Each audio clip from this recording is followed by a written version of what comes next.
Liquidity क्या होती है? लिक्विडिटी में एक बायर के लिए एक सेलर की जरूरत होती है। यानी अगर आपको एक क्वांटिटी बाय करनी है तो वो तभी कर पाओगे जब कोई एक क्वांटिटी सेल करने वाला होगा।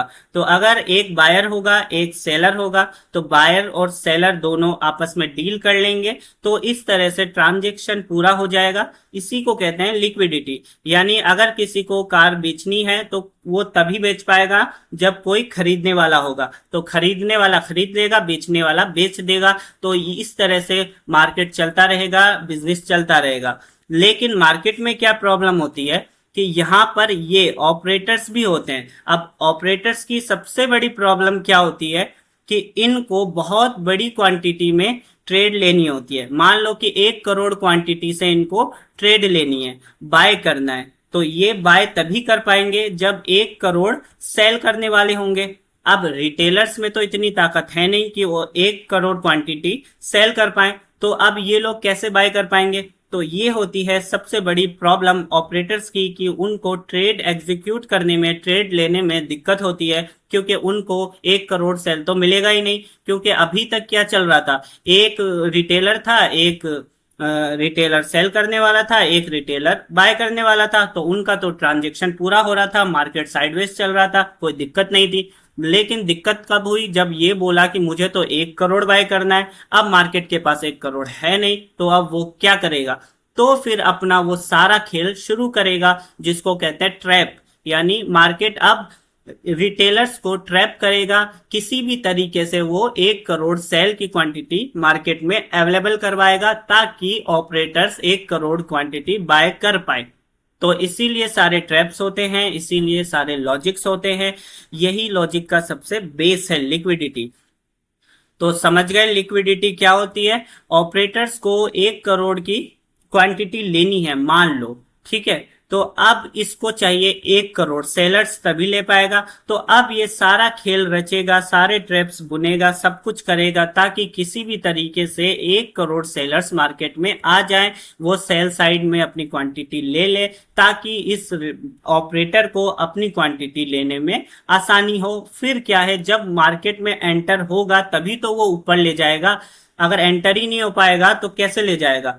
तो इसलिए ये सारा खेल चलता है लिक्विडिटी का। मार्केट में सारे ट्रैप्स होते हैं, सारे लॉजिक इसी बेस पे होते हैं, इसलिए लिक्विडिटी को यूनिवर्सल लॉ कहा जाता है ट्रेडिंग का। ये हमेशा से है, हमेशा रहेगा, ये कभी भी बदलने वाला नहीं है। क्योंकि मार्केट तभी मूव करेगा जब ऑपरेटर्स आएंगे, क्योंकि रिटेलर्स तो मूव कर नहीं सकते, वो तो छोटी छोटी क्वांटिटी लेंगे, उससे मार्केट क्या ही मूव करेगा। तो ये मूव करेगा, कब करेगा? जब मार्केट में लिक्विडिटी आएगी। तो कैसे आती है लिक्विडिटी? उसकी एक मिसाल हम लाइव ट्रेड में देखते हैं। यहां पर देख सकते हो आप, मार्केट क्या है, अप ट्रेंड में, बहुत अच्छा खासा अप ट्रेंड में। अब ऑपरेटर्स मार्केट को ऊपर ले जाना चाहते हैं, अब ऑपरेटर्स एंटर करना चाहते हैं, लेकिन कैसे करेंगे? यहाँ पर सारे रिटेलर्स के स्टॉप लॉस हिट हो चुके होंगे। जो लोग भी सेल साइड गए होंगे तो इतने मूव में तो उनके स्टॉप लॉस हिट हो चुके होंगे। तो यहाँ पर तो अब कोई सेल है ही नहीं, सेल साइड की लिक्विडिटी है ही नहीं। अगर किसी को यहाँ बाय भी करना है तो वो कैसे कर पाएगा जब कोई सेल्स वाला है ही नहीं? तो अब मार्केट क्या करता है, यहाँ पर देख सकते हो मार्केट क्या करता है, नीचे गिरता है और अच्छा खासा ब्रेकआउट देता है। इस ब्रेकआउट को देखने के बाद क्या है, दुनिया भर के रिटेलर्स जो है फोमो में आकर या फिर सपोर्ट ब्रेक समझ के सेल की क्वांटिटी लेना शुरू कर देंगे। और जैसे ही वो सेल की क्वांटिटी लेंगे तो उनकी लिक्विडिटी मार्केट में दोबारा आ जाएगी। अगर 100,000 लाख रिटेलर्स अगर सेल साइड जाएंगे इतनी अच्छी रेड कैंडल को देखकर, क्या कोई भी रिटेलर बाय साइड जाने की हिम्मत कर सकता है? क्योंकि हर कोई यहाँ कमाने ही आया है, कोई भी गवाने नहीं आता, ना रिटेलर्स ना ऑपरेटर्स। तो इतनी अच्छी रेड कैंडल के साथ जब मार्केट ब्रेकआउट देगा तो रिटेलर से रहा ही नहीं जाएगा और वो सेल साइड जाएगा, कम से कम बाय साइड तो नहीं जाएगा। अगर सेल साइड ना भी जाए तो जो भी यहाँ सेल साइड जाएंगे उनकी लिक्विडिटी आ जाती है और उसके बाद फिर देख सकते हो मार्केट अपने ट्रेंड को कंटिन्यू कर देता है। तो इसको क्या कहेंगे कि मार्केट ने यहाँ पर लिक्विडिटी ले ली और लिक्विडिटी लेने के बाद अपने ट्रेंड को कंटिन्यू कर दिया। इसको दूसरी तरीके से कैसे पढ़ सकते हैं? लॉजिक के हिसाब से मार्केट ने सेलर्स को अवेलेबल करवा दिया, या फिर मार्केट ने ऑपरेटर्स को लिक्विडिटी दे दी। मार्केट ने ऑपरेटर्स के लिए बाय अगर लेना था तो उनका ट्रांजेक्शन पूरा करने के लिए सेलर्स को बुला लिया। तो लिक्विडिटी को किसी भी तरीके से आप पढ़ सकते हो, मतलब सेम ही है, बस आपको लॉजिक क्लियर होना चाहिए।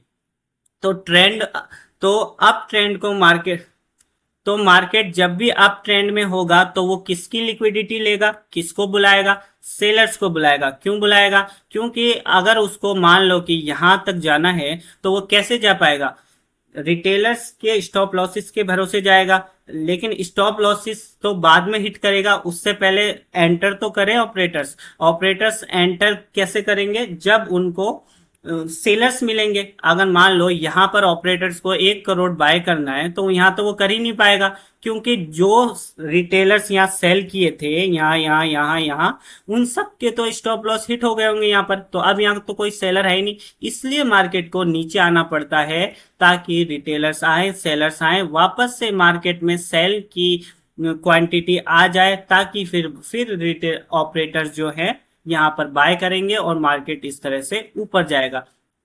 तो आपको क्या ध्यान रखना है, कभी भी अप ट्रेंड में आपको डाउन की साइड में ट्रेड नहीं लेना है, खासकर किसी भी सपोर्ट ब्रेक के बाद तो बिल्कुल भी नहीं, या फिर एम पैटर्न के ब्रेक के बाद तो बिल्कुल भी नहीं, हेड एंड शोल्डर पैटर्न के बाद तो बिल्कुल भी नहीं लेना है, क्योंकि वो सिर्फ क्या है, लिक्विडिटी वाला मूव होता है, और वो भी बड़े ट्रेंड में 38%, फिब के 38% के ऊपर अगर ये सब हो रहा हो तो बिल्कुल भी नहीं जाना है। इस बात का आपका ध्यान रखना है। अब आप एंट्री कहाँ करोगे? अब आपकी एंट्री होनी चाहिए बिल्कुल बॉटम पर, जब आपको मालूम चल जाए कि ये लिक्विडिटी लेने आया है तो क्या है, आप भी ऑपरेटर्स के साथ आ जाओगे। लेकिन आमतौर पे रिटेलर्स क्या गलती करते हैं, वो लोग ब्रेकआउट पर ट्रेड लेते हैं, फोमो में। यहाँ पर ब्रेकआउट होगा, ग्रीन कैंडल बनेगी, लेकिन मार्केट क्या कर देगा, उनको निकाल देगा। अरे भाई, ऑपरेटर्स को लिक्विडिटी चाहिए, क्या वो तुम्हारे साथ बांटेगा, तुम्हें फ्री पॉकेट में देगा? तो या इस ब्रेकआउट को देखकर जो भी रिटेलर आया होगा तो ऑपरेटर्स बोलेगा भाई तू कहां से आ गया, तो इसको पहले निकालेगा और फिर ऊपर जाएगा। फिर यहाँ पर बहुत सारे आ गए होंगे इस स्विंग को देखकर, तो मार्केट क्या करेगा, वापस से इनको अच्छा खासा निकालेगा। तो देख सकते हो कि अप ट्रेंड में भी मार्केट रिटेलर्स को पैसा नहीं दे रहा है, बुला तो रहा है लेकिन निकाल दे रहा है, बुला तो रहा है निकाल दे रहा है। अब 2 बार बायर्स के स्टॉप लॉस हिट हो गए तो वो परेशान हो जाएंगे, अरे यार ऊपर तो बार बार स्टॉप लॉस हिट हो रहा है, चलो इस बार मैं नीचे ही चला जाता हूँ, सारा रिकवर कर लूंगा एक ही बार में। ये वाली साइकोलॉजी डेवलप हो जाएगी, ये थिंकिंग हो जाएगी, और इतनी अच्छी रेड कैंडल भी बना देगा, सपोर्ट का ब्रेक भी दे देगा। अब वो रिटेल बायर्स भी सेलर्स बन जाएंगे, जो बार बार बाय खरीद रहे थे, उनके बार बार स्टॉप लॉस हिट हो रहे थे, मार्केट उनको निकाल रहा था, तो वो लोग भी अब सेलर्स बन जाएंगे। और जैसे ही सेलर्स बनेंगे, 3rd time 4th time market असली वाला ऊपर चला जाएगा, तो वो अफसोस करेंगे यार जब ऊपर का लेता हूं तो मार्केट नीचे आ जाता है, जब नीचे का ट्रेड लेता हूं तो मार्केट ऊपर चला जाता है। तो इसकी क्या वजह होती है? इसकी वजह ये नहीं होती है कि मार्केट आपको पर्सनली ऑब्जर्व कर रहा है। यहां पर देख सकते हो हर चीज बिल्कुल लॉजिक के साथ चल रही है, इस हर मूव के पीछे एक लॉजिक है, हर मूव के पीछे लिक्विडिटी काम कर रही है। ये अप ट्रेंड में चल रहा है, अप ट्रेंड में आपको किसी भी ब्रेकआउट पर तो ट्रेड लेना ही नहीं होता है, खासकर डाउन का। हाँ, अप का तो यहीं पर बेस्ट एंट्री होती है। अप ट्रेंड में कभी भी आप ब्रेकआउट के बाद ट्रेड नहीं लोगे, ब्रेकआउट पर वो मार्केट निकालेगा फिर जाएगा। तो ये चीजें आपको मालूम होनी चाहिए, ये होते हैं स्ट्रॉन्ग लॉजिक। अगर इस तरह के लॉजिक के साथ आप ट्रेड लोगे तो आपको कॉन्फिडेंस भी आएगा और आपको प्रॉफिट भी होगा। वरना आप क्या करोगे, अप ट्रेंड मार्केट जाता तो दिखेगा लेकिन आपको कभी भी प्रॉफिट नहीं देगा, आपको हर बार निकाल देगा और उसके बाद कंटिन्यू करेगा। लेकिन हर मूव के पीछे लॉजिक काम करता है, लॉजिक चलता है। तो सबसे बड़ा लॉजिक क्या है, लिक्विडिटी का। इसी तरह से डाउन ट्रेंड होगा तो कभी भी आपको डब्ल्यू पैटर्न के ब्रेकआउट पे ट्रेड नहीं लेना है, क्योंकि डब्ल्यू पैटर्न का ब्रेकआउट होगा, बहुत सारे क्या है रिटेल बायर्स आएंगे डब्ल्यू पैटर्न को ब्रेकआउट देखकर, और फिर क्या है मार्केट वहीं से कंटिन्यू कर देगा नीचे की साइड, अपने ट्रेंड को कंटिन्यू कर देगा। क्योंकि मार्केट यहां से भी तो जा सकता था यहाँ पर, लेकिन यहां पर जाता तो फिर एंट्री कैसे मिलती है ऑपरेटर्स को, यहाँ पर लिक्विडिटी भी तो होनी चाहिए, तो इसलिए वो लिक्विडिटी लेने जाता है, थोड़ा सा पुल बैक लेता है, अपोजिट साइड वालों को बुलाता है, फोमो देता है, लालच देता है, ब्रेकआउट देता है, सब कुछ बताता है, भाई आ जाओ रातों रात अमीर बन जाओ, इतना ऊपर चला गया हूं तो वापस नीचे आ जाऊंगा, तुम लोग कमा लो, अगर इस मूव में तुम पैसा नहीं बना पाए हो तो इसमें बना लो, क्या दिक्कत है ना। तो इस तरह से हर तरीके से क्या है, मार्केट आप लोगों को बुलाएगा। अब आप लोग सोचेंगे नहीं भाई, डिसीजन तो मेरा होता है, मैं खुद एंटर होता हूं, सारी गलती तो मेरी है। तो अब आप बताओ, इस कैंडल को देखकर आप ऊपर का ट्रेड क्यों नहीं लेते हो? अगर आप ये मानते हो कि नहीं भाई डिसीजन मेरा होता है, मैं ही खुद को कंट्रोल नहीं कर पाता हूं, तो इस रेड कैंडल जब बनी थी, इस तरह का सपोर्ट ब्रेक हुआ था, तो आप लोग ऊपर का ट्रेड क्यों नहीं लिए थे? तब भी तो आप ही की मर्जी थी, नहीं ले सकते थे आप। जब आपने देखा ये इतनी अच्छी गिर रहा है, फिर तेजी से गिर रहा है, चलो चलो चलो ले लेता हूं, मार्केट गिर जाएगा, और जैसे ही आप लोगे तो फिर क्या हो जाएगा, ऊपर चला जाएगा। तो यहां पर मार्केट ने आपकी साइकोलॉजी से खेला था, मार्केट ने आपको एंट्री जबरदस्ती दिलवाई थी, आपने ली नहीं थी। इसी तरह से लाखों रिटेलर्स को एंट्री दिलवाता है मार्केट, और इतने आसान आसान सेटअप बनाता है मार्केट, उसके बाद वो जाता है, क्यों करता है? उसके पीछे आता है लिक्विडिटी। ऑपरेटर्स को मार्केट को चाहिए, ऑपरेटर्स यहां से भी तो ले जा सकते थे मार्केट को, यहीं से क्यों ले गए? क्योंकि यहां पर तो स्टॉप लॉस हिट हो गए सबके, जो भी सेल किया होगा तो यहां तक तो स्टॉप लॉस हिट हो गए थे। तो अब यहां पर तो लिक्विडिटी है नहीं, तो मार्केट को लिक्विडिटी लेना पड़ेगा, फिर जाएगा। तो जैसे ही मार्केट लिक्विडिटी ले ले, आपको वहीं पर एंटर होना है, थोड़ा बहुत रिस्क लेना ही पड़ेगा, थोड़ा एक्सपीरियंस के साथ आ जाएगा।